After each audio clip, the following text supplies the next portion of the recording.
Okay guys, tuturuan ko kayo kung paano kumuha ng PSRS account.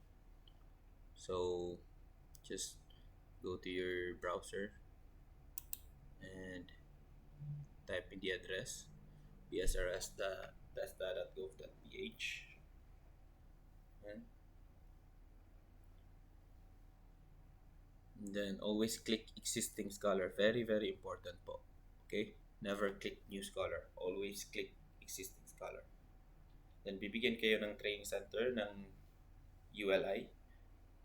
Then put your last name and date of birth. Make sure na tama.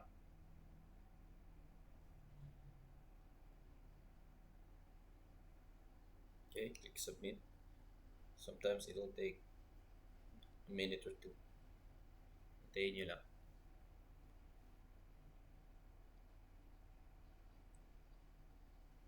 Okay. Make a password. Simplihan nyo lang para madaling tandaan. Just a simple password for now.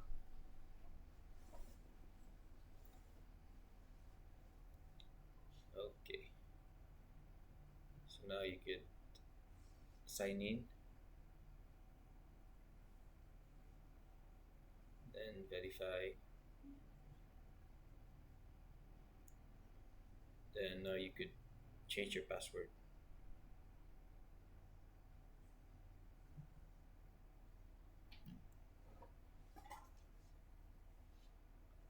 Just make sure it has an uppercase, lowercase, number, and special character.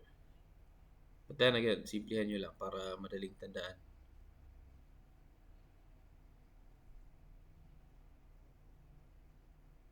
Like that, no? Ulitin ko.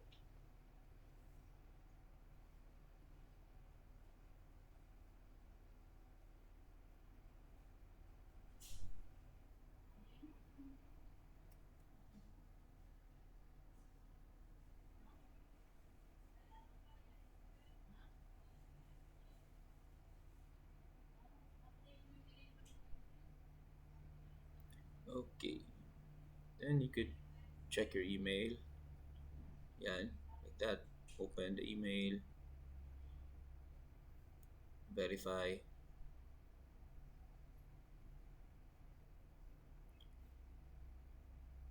Then this is the recent agreement.